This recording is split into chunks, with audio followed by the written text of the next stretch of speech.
This is Cashing Out on VSiN, the Sports Betting Network. Man, what a night to be here. What's going on? VSiN, the Sports Betting Network. Welcome into Cashing Out. My name's Dustin Swedelson, filling in for Joe Serralo tonight, and I couldn't be happier to be with you. We have got a crazy show planned for you off of one of the most insane endings we've seen in the NBA playoffs. And I can only say one of and not the most, because the NBA playoffs have been drunk. They've been wasted. They've been pounding booze left and right. 20-point leads are no longer safe, people. Your father's NBA, your grandfather's NBA, if you're up 20, you better be ready to go to the distance because teams are coming back left and right. We just saw that with the New York Knicks on the other end of things against Indiana tonight. We'll touch on that and everything else that's happened today because it was a crazy day in baseball. The Stanley Cup playoffs got us closer to the final, which I think things are kind of becoming clearer of who we're going to end up seeing there. We also had a lot of auto racing today. We won't touch on all of that, but the favorite did win in Indy, and we have the Coca-Cola 600 wrapping up as we speak here. So we'll update you on that once we get a winner in that.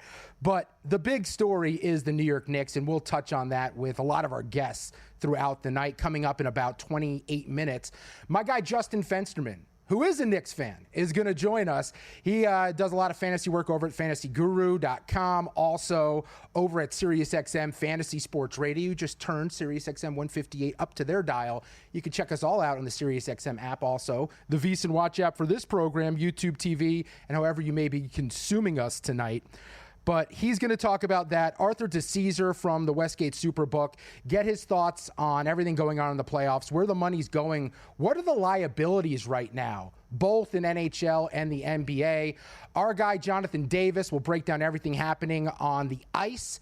Jonathan Von Tobel, 1 o'clock on the East Coast, going to join me tonight as we look back on what happened with the Knicks and the Pacers, but more importantly, preview Game 3, because all of a sudden the New York Knicks have life in the East. The question is what we saw from Minnesota real yesterday? Do they have a little bit of juice, a little bit of life in the West? We'll ask JVT about that. And then my buddy Scott Spreitzer. He's been doing this professionally for a long time here in Las Vegas, doing the betting thing. He came out here as a young age, the Stardust line, you know the whole story. He's a legend in the business. I appreciate him staying up late for me on a Sunday night. We'll get his picks in baseball, but of course he always bets hockey. He always bets NBA, so get his thoughts on all of that. But the big story, as we get things going here on Cashing Out, is the New York Knicks beat the Indiana Pacers in Game 3, 106-100.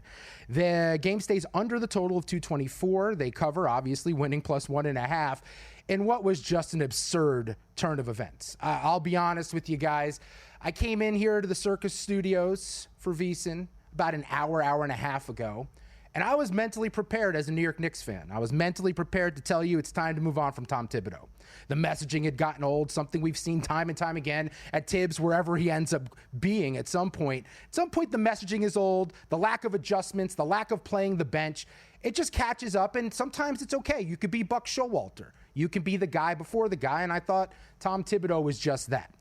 I was ready to tell you Karl Anthony Towns was an unserious basketball player. And there was no way a team starting him was going to do anything in the postseason, let alone make an NBA final. I was ready to tell you that it was time to hire Michael Malone. I was ready to tell you that Jalen Brunson and the dependence on him offensively just wasn't sustainable for the New York Knicks. Luckily, I don't have to do any of that, because the New York Knicks won today. Tyrese Halliburton with the choke job this afternoon, or tonight, I should say, as the Indiana Pacers go 5 of 25 from beyond the arc. Now, that's not something you can expect night in and night out, but I think big picture when we look at this series with the Knicks and Pacers is on a night where Jalen Brunson was in foul trouble very early, and he only adds 23 points, 2 rebounds, and an assist, the New York Knicks are able to come away victorious. Why are they able to do that? Well, the guy I was ready to call unserious, Big Purr. Oh my God, Karl Anthony Towns, 20 points in the fourth quarter? Indy was up by as much as 20. Karl Anthony Towns mitigated all of that in the final frame of the game. Really a remarkable performance from Cat. He put the team on his back when they needed someone to go to, and I think that's something that is worth noting here is this team is so used to looking at Jalen Brunson with the game on the line. They're so used to relying on him in isolation to use up that shot clock, use angles to get to the basket, get to the free throw line, and hit shots.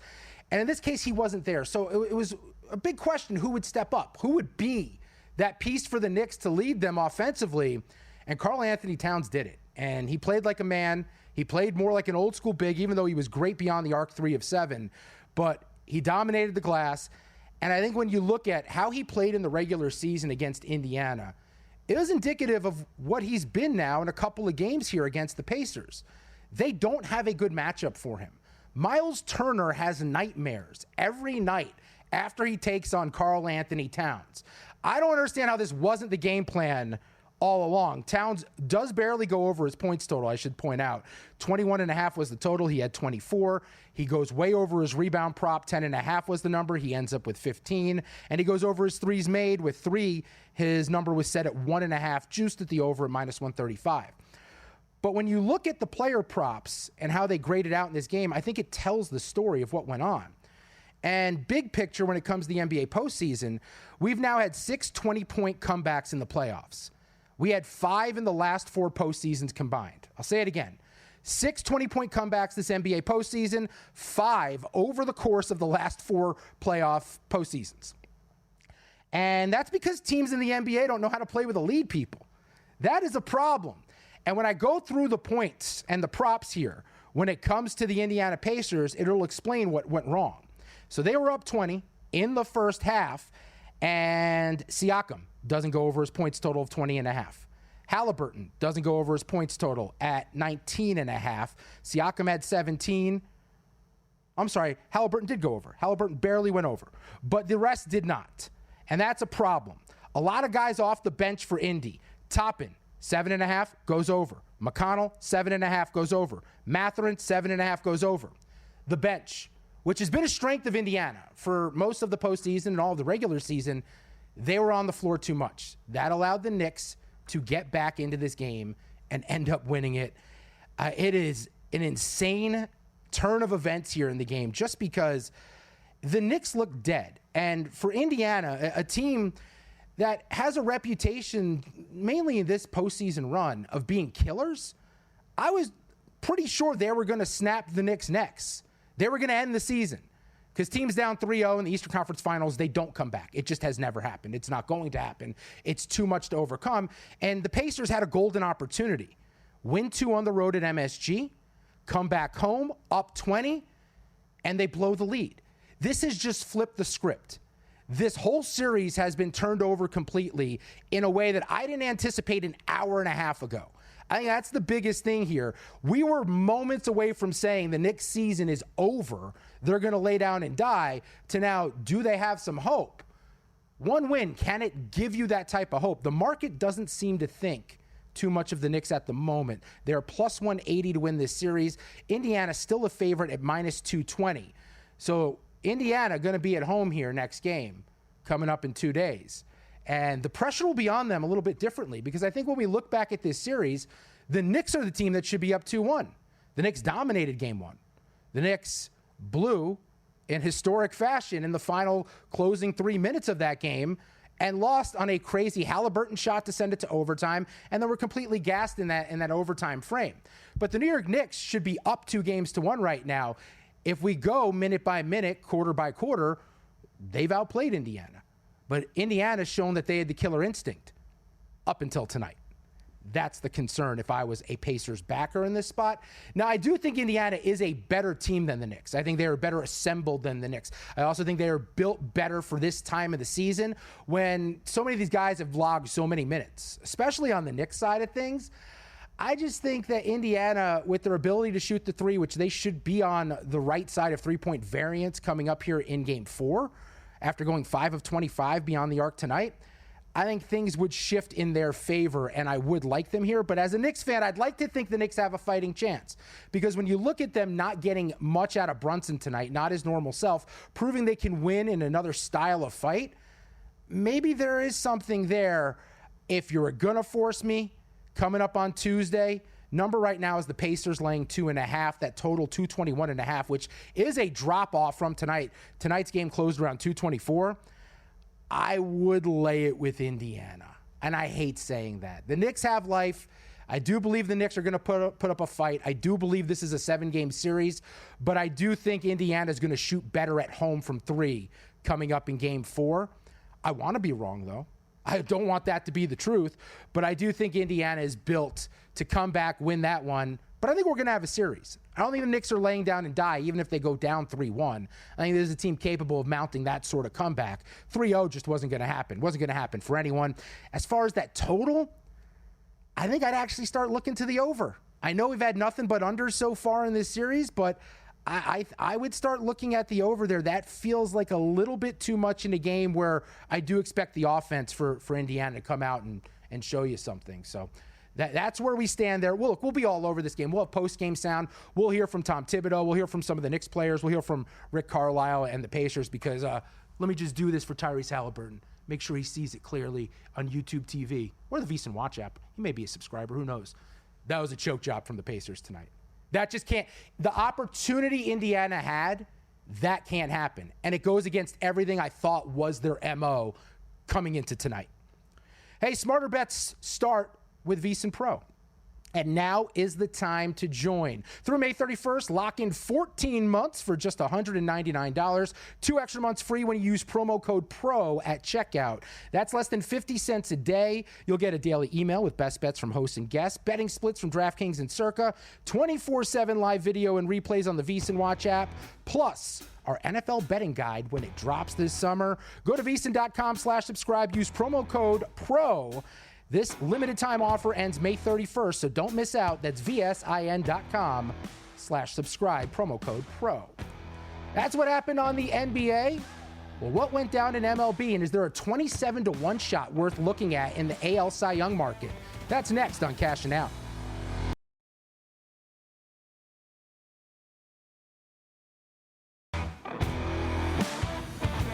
Welcome back to Cashing Out here on VSiN, the Sports Betting Network. Back at it. This is Cashing Out. Welcome into the show. I'm Dustin Swedelson. Appreciate you making us a part of your night, however you may be tuning in. SiriusXM Channel 158, YouTube TV, and of course, the VSiN Watch app. I'm filling in tonight for Joe Serralo. Do me a favor, because Joe doesn't like people to know this, but I'm just going to let you know. He's not doing well. My guy went out, had to get calf implant surgery. He was pretty self-conscious about how skinny his legs were. Just give him a tweet. Say, hey, Joe, hope the calf implant surgery went well, at the Joe Serralo over on Twitter. It'll make him feel a lot better about what he's dealing with. I thought his legs looked fine, but hey, we all have our insecurities. But we have a lot to look at when it comes to Major League Baseball. We'll get into the card for Monday, Memorial Day. There are some interesting matchups, especially when it comes to the hitter props. We'll do a segment called Mono e Mono, where I've identified some hitters that might be worth a couple of plays, whether it be total bases, hits, runs, RBI, or home run on Monday, just because they have some pretty good matchups, whether it's lefty-righty splits, historical, or whatever it may be. We'll touch on those later on in the program. But first, I want to recap what went on today, which was a full MLB card. And a little bit before we hit the air, Sunday Night Baseball wrapped up. The New York Mets and the Dodgers doing battle as the Mets took 2 of 3 from LA and Queens. 3-1 the final score. Game stays under the 8.5 total as Kodai Senga on the bump for the Mets. 5 1/3 innings, 5 hits, 1 earned and 5 strikeouts. You know, he's a guy I have 22-1 for NL Cy Young. I don't see it posted right now over at DraftKings. Before tonight, I saw around 35-1 the last few days. I think he's interesting. He'll rack up the strikeouts. The ERA is pretty good, decent pitcher's ballpark. He's healthy. He looks really good. The problem is sometimes you worry about the walks, and he gets himself into trouble towards the end of his starts. But I do think he's a guy who's going to have a lot of the numbers you need to be in the mix. I'm just not quite sure good enough to actually win the award. Now, the guy who won the award in the American League a year ago was on the bump today for Detroit. As the Tigers beat the Cleveland Guardians 5-0, that one stays under the total as the Tigers, heavy favorites in that one, dominate Cleveland, where Tariq Skubal, complete game, 9 innings, 2 hits, no runs, 13 strikeouts for Skubal. His prop was set at 7.5. I am so fascinated to see what that number is for his next start, as he's clearing his K prop consistently now, start after start. Are we going to start getting 9.5s when it comes to Skubal and the strikeouts? He's been efficient. He hasn't missed a beat. This is a guy who had surgery a couple years ago always knew there was an electric arm in there, but I don't think anyone saw the dominance that we've seen. And this actually goes back to even a little bit before last year when he first came back from injury. He looked awesome immediately coming back. What was that, in 2023 for Detroit? And he just keeps rolling, man. The ball explodes off of his hands, and it was exploding at the end of the game. In the 9th inning, his final pitch, 102.6 miles per hour. He had 26 swings and misses, and he recorded the first complete game of his career. This guy's on a different level right now. He's on a heater.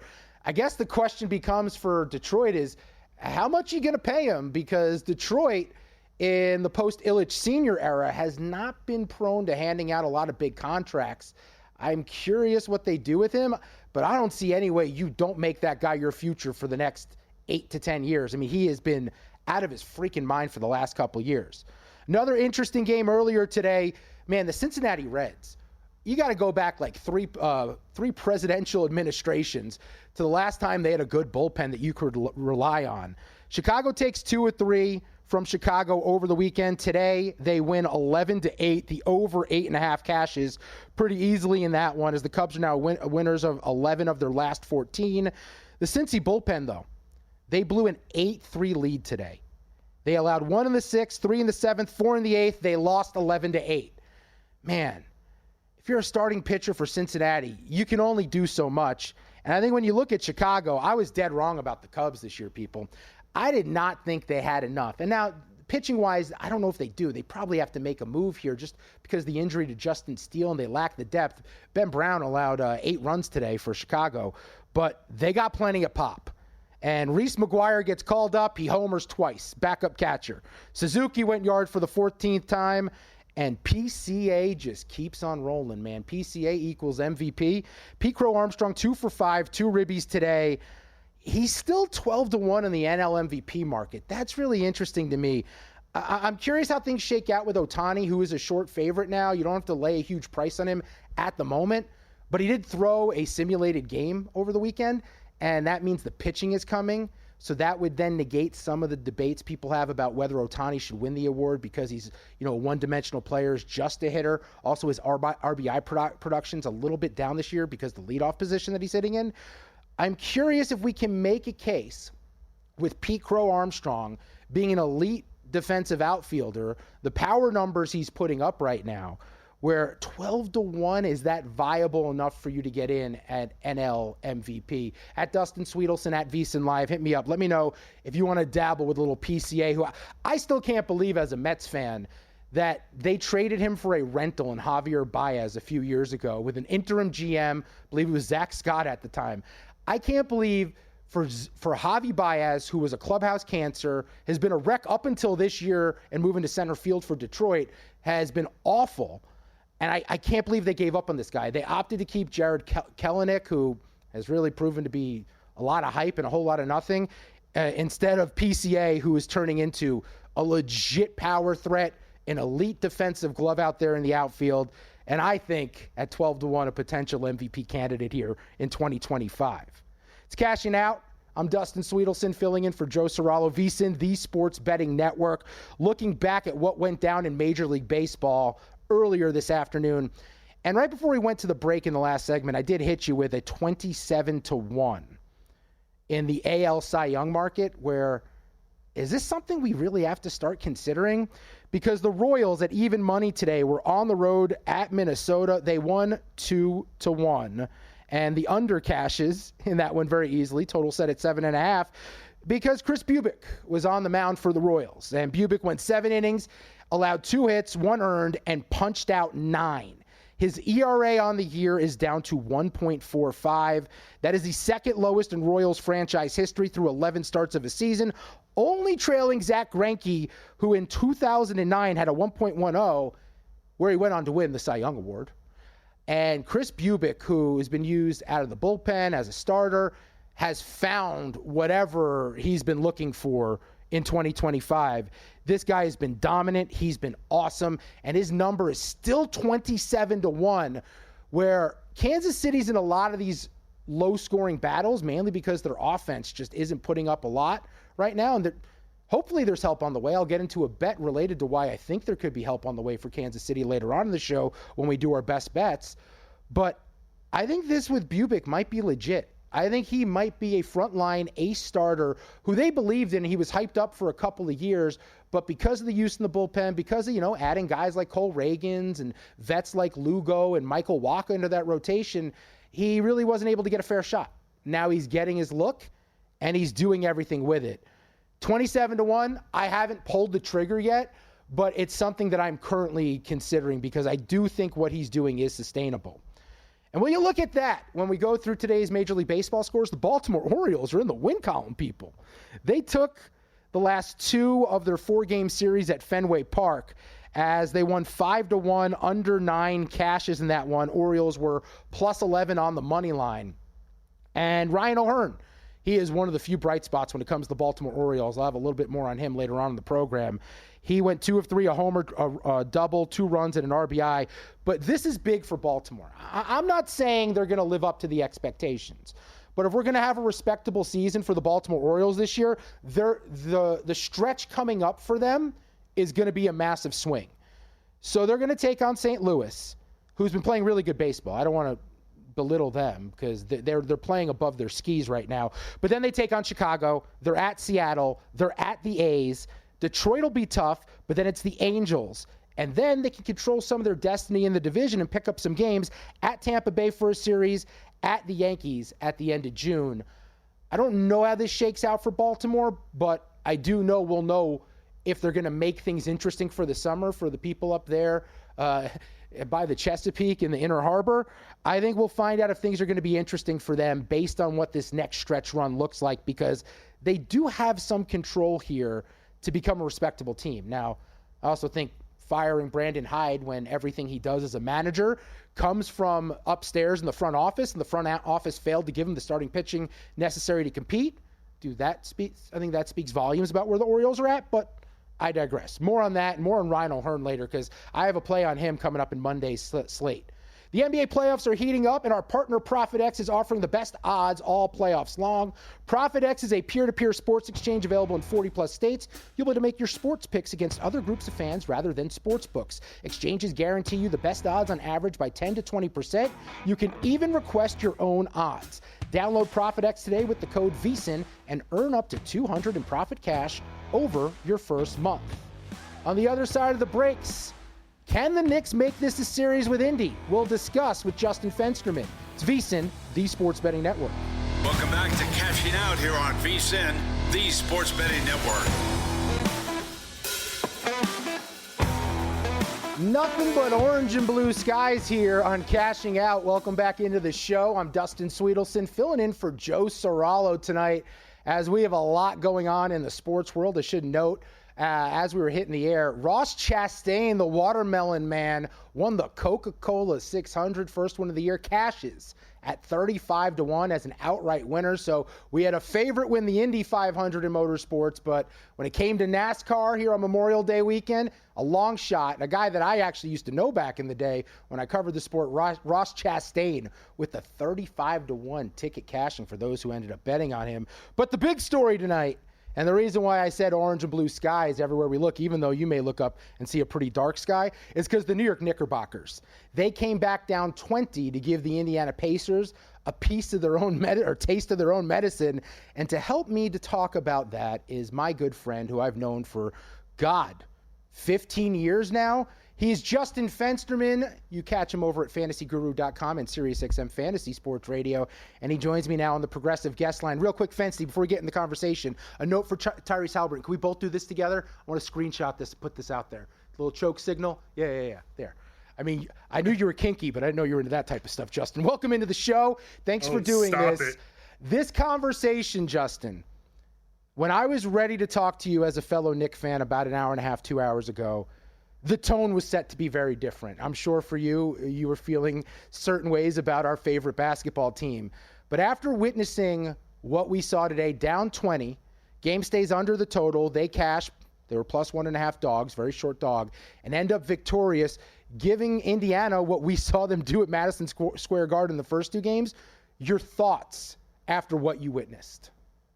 I did not think that they would be in this spot down 2-1. This was looking like they were going to get run out of the gym. Yeah, they went on a little bit of a run at the end of the first half, but how could you be inspired?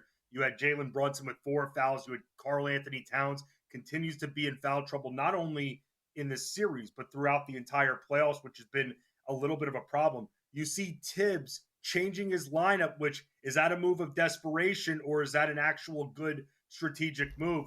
But to see Indiana actually have a crack in their offense and not be able to score as quickly as we're used to seeing, to shoot as efficiently down the stretch.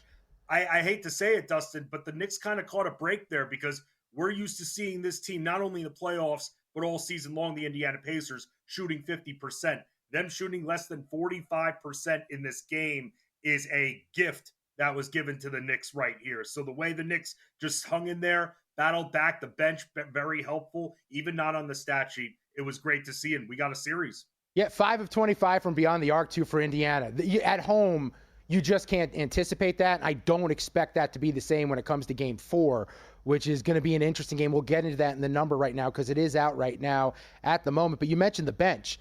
DeLon Wright, 13 minutes. Landry Shamet, 11 minutes. I'm going to ask you a very odd question I didn't expect. Has Tom Thibodeau evolved and is now looking to adjust during his series? What did you think of the coaching from Tibbs, who, despite Brunson not being on the floor when it mattered, found a way to make this happen? No, he stuck with the lineup, which was very, very smart to do. We've seen him do this. It's very rare, but we've seen him do this a few times, even when he stuck it out with the second unit, too. It was very good. Tibbs has been criticized very much this postseason, whether or not the Knicks would have ultimate success or is that going to lead to his firing? I don't think he deserves to be fired at all. He's taken this team to the playoffs every single year, and now to the second round the last couple of years is incredible. In the conference finals now this year, it's just great to see. And the decision-making that he made down the stretch, you had to go with the lineup and the rotation that was doing well. Cat was hitting everything. You're not used to seeing that from the Knicks, and all of a sudden, Karl Anthony Towns is hitting every single shot. They're taking care of the loose balls. They're getting rebounds. They're actually taking advantage of Indiana's mistakes, which you haven't seen. And Thibodeau just kind of remained cool with it. And I think we were all waiting to see when the change back was going to happen. But that just shows that this guy's a veteran coach. He's been there before. And even though Tibbs' playoff record doesn't really show a lot of positivity because it's under 500, at the end of the day, the Knicks have never won in Indiana's building, in this particular building, in a playoff game. And to see them come back like this, you got to give a lot of credit to Tibbs because the lineup changes ultimately worked out. Yep, game 4, the line on Tuesday, Indiana's laying 2.5. That total is down to 221.5. Tonight's game closed around 224. If you're going to do anything betting-wise, whether it's on the side, the total, a player prop, what would you look to attack when it comes to game 4?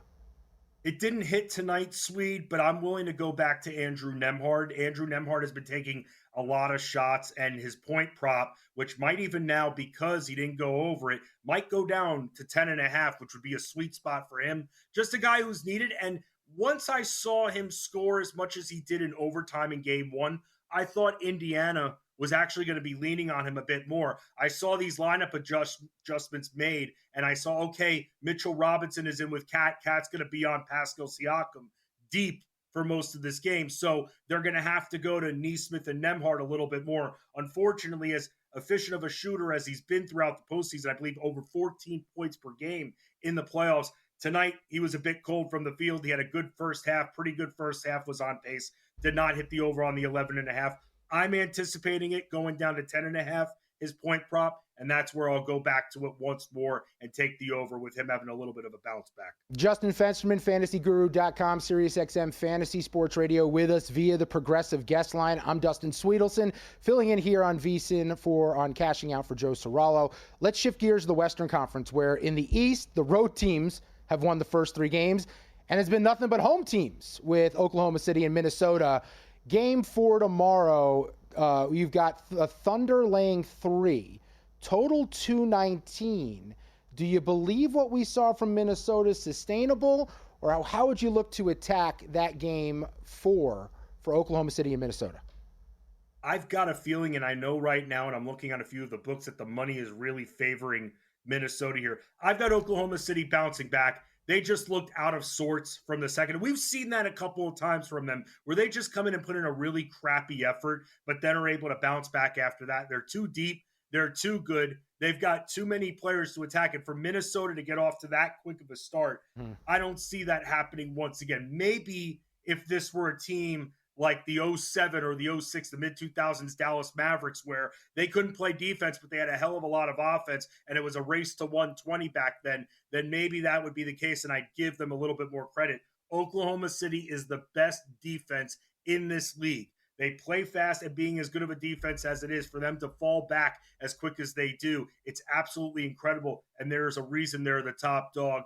I'm expecting them to bounce back. I'm expecting them to try to slow down Minnesota a little bit more early on rather than just kind of wait and see if they're hitting shots, which is what they did last game. So I'm expecting them to really get off to a big start and to be very physical too, because that's going to take Anthony Edwards out of rhythm. They know how to hit the gaps in the lane, and that's what they have to do early. They can't just wait to see if Minnesota's hitting shots. They have to attack them from the start. Yeah, Fency, I'm late to the party, man. I said on VSiN Live on Mad Dog Sports Radio, the show I do weeknights on Channel 82 on Sirius XM, I was anti-OKC all steps of the way. I was doubting them. I doubted the lack of veterans. I questioned how they'd look in the final 2 minutes of games. I thought maybe they were more of a regular season than postseason team. I'm admitting I'm wrong. They're historically great. And from a metric standpoint, offensively, defensively, I love them coming up in Game 4. How many games do you expect that series to go and the Eastern Conference Finals to go? Man, I could see I'm having trouble deciding with the West between 5 and 6, because I really do think if we could see Oklahoma City put on an effort, they go back at home and finish the job. I can definitely see that. But I've also said, Sweet, as well on Sirius XM a bunch too, that even if Minnesota won these 2 games, I'm still picking Oklahoma City. At that point, I'd still be confident in 6. I'd be confident in them in 7. I just don't see, unless Oklahoma City is shooting horribly and they're beating themselves out of the series, I don't see Oklahoma City losing that series. As for the Eastern Conference, big time toss up, but I have to go with it. Again, it's all about being unbiased. That's what we're talking about. This is business. This isn't personal, Swede. I said it from the start. I thought the Pacers were going to eke this one out in 7. Big reason why? The Knicks offense. If the Knicks offense is going to be stagnant, which it's been most of the postseason, then they're not going to beat a team that shoots 50% on the regular. You're the man. He's Justin Fensterman. You can hear him on Sirius XM Fantasy Sports Radio. Read him over at fantasyguru.com and on Twitter/X at Fensty Sports. You're a mensch. Thank you for doing this, my friend. Thank you very much, Swede. All right, so the New York Knicks, it's going to be an interesting Game 4. I think Fensty's with me where, look, we saw a lot of positives tonight when it comes to our Knicks, but Indiana at home in a Game 4 where they just got embarrassed, I think it's a spot where the Pacers, as I'm talking through this out loud with you all here on VSiN, I think it's a Pacers first half situation. They're going to come out playing inspired basketball. They'll be on the right side of three-point variance, and I think they'll get going early where the Knicks have been slow starters at times during this postseason run. We'll have more when it comes to Knicks Pacers later on the program when Jonathan Von Tolo from VSiN Senior NBA Analyst joins us. But coming up next, I'm going to dive deeper into the Western Conference Finals and share a few player props I love for tomorrow. It's Cashing Out, VSiN, the Sports Betting Network.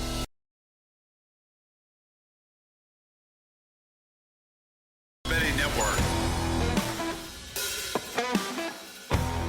Back at it on Cashing Out. Welcome back into the show. I'm Dustin Swedelson, filling in for Joe C. here on VSiN, the Sports Betting Network. Catch us Sirius XM Channel 158, YouTube TV, and of course, the VSiN Watch app.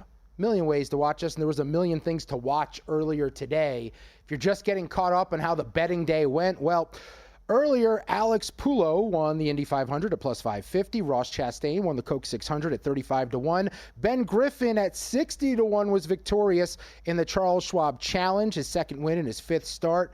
The New York Knicks, that we've been touching on all night long, came back down 20 on the road at Indy to win Game 3 of the Eastern Conference Finals, 106-100. And, of course, the Edmonton Oilers went up 2-1 in the Western Conference Finals against the Dallas Stars. Game 4 will be Tuesday in Edmonton. I can't wait to talk about that one with our guy Jonathan Davis, who will join us here in a little bit on the show, as JD has been awesome as an addition here to VSiN. His articles every day at VSiN.com are must-reads. He's firing people. You're looking for props, you're looking for sides, you're looking for totals, and he's the first guy that when all the odds came out for the opening round of the postseason, that I asked, what do we think of the Maple Leafs? Is it this year? And he said, nope, not doing it. I'm not doing it again. That team's mentally soft. They're not going to get it done. So I can't wait to talk to him about everything that's gone on since we chatted then. Because the hockey postseason, normally they're electric, but it's been kind of boring, guys. Florida's inevitable. Carolina, not built to hang with them. They just don't have the ponies to run that type of thoroughbred race.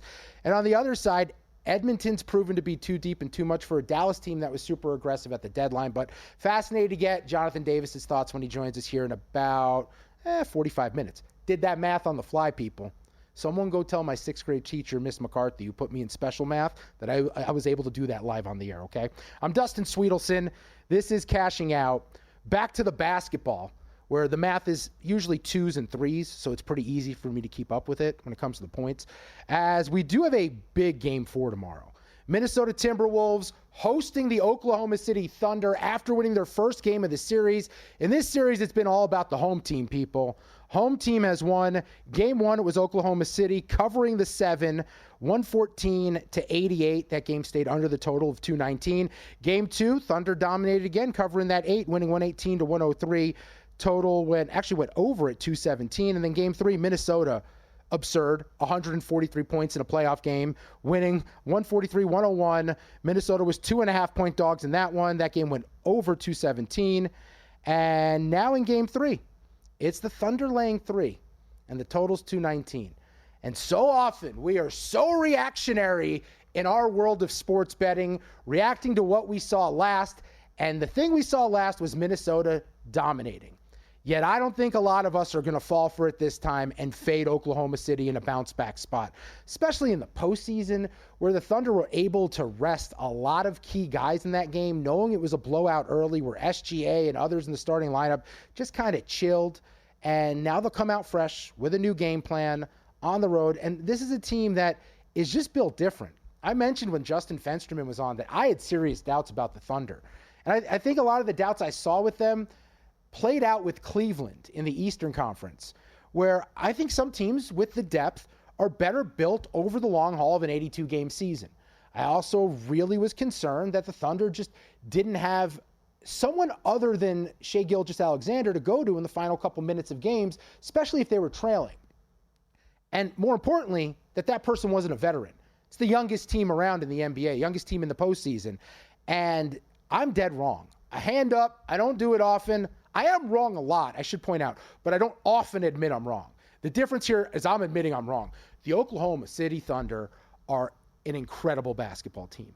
I'm at a point now watching them play. They are so smothering on defense. They turned the turnovers into points so quickly that Minnesota in games 1 and 2 ended up in quicksand and were buried and drowning before they could even look up.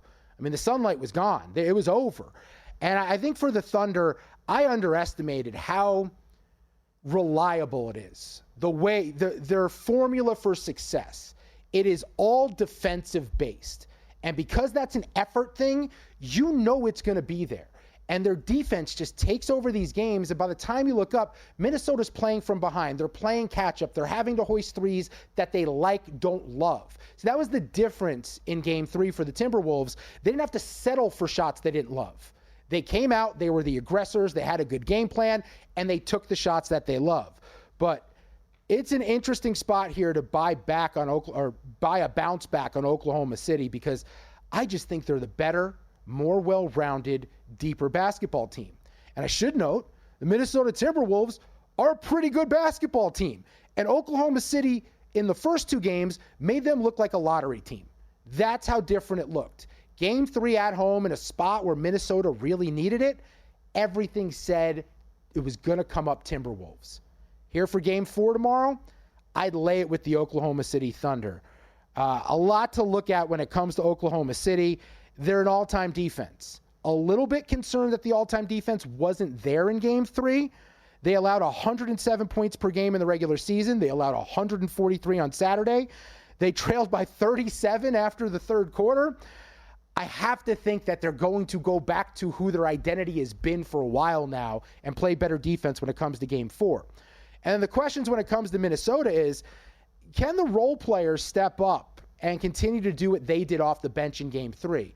Now, it's the ancillary pieces, the role pieces. You expect to perform better at home where things are more comfortable, the pressure's a little bit less, the crowd's on their side, just a little bit less adversity for those guys, and they answered the call. Naz Reid finally had a game that you were looking for from him. Terrence Shannon, first-round draft pick from the last year, had 15 points, 9 in the second quarter. Alexander Walker gave you 12.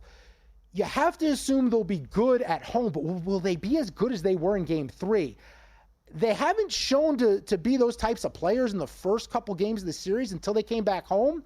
So I do think a couple of them come back down to earth. I don't think you can expect Terrence Shannon, a rookie, to just come in and continue to dominate off the bench the way that he did. However, I would say this. I have a prop related to this. It would be smart for Chris Finch to use Shannon a little bit more again, just because Mike Conley looks so old out there. I mean, he's not able to keep up with the pace, especially when SGA and company are running in transition. It's just one of those spots where I do think Shannon has earned more minutes, but I think penciling in for 15 points would be a foolish thing. And which version of Julius Randle is going to show up? And I'm not being critical of Julius Randle. I think rightfully so, he had one off night in this series. He is a good isolation player, but when he's off, he's really off. And he's had some playoff shortcomings in the past. He didn't play the fourth quarter of the last 2 games, one because of poor play, one because they were in a blowout. If Randall's going to be on the good side of Randall, Minnesota's a totally different team, and they can hang with Oklahoma City. The question is, how good is he going to be in this spot coming up here in a game 4? And then Anthony Edwards. I would really, really like to see him get to the free throw line more. I think when you look at SGA and all the complaining about his style of play and he's a free throw assassin, guys, that's part of the game. And if you're complaining about that, he's not getting to the free throw line at some historical clip this season. It's moderate at best. It's just he uses that to get his team into games, extend leads, control the tempo and the pace when it comes to these playoff contests, and he's brilliant at it. Anthony Edwards could do the same thing. The problem is some of those rim looks just aren't there with the way Oklahoma City plays defense, where it's harder for him to attack the basket, where SGA is able to do that. I'm really fascinated about this game. I also, when it comes to Anthony Edwards, I didn't understand it. All of you guys crowning him as the next face of the league. We can maybe go through the list later. He's probably of the next face of the league. So we're saying league like not LeBron. He's like 7th on my list, maybe 8th of the options who would be the next face of the league. I think he's good, and I think he has the potential to be a superstar. Don't get me wrong. But when I watch Anthony Edwards, that floor is a little too inconsistent night in and night out.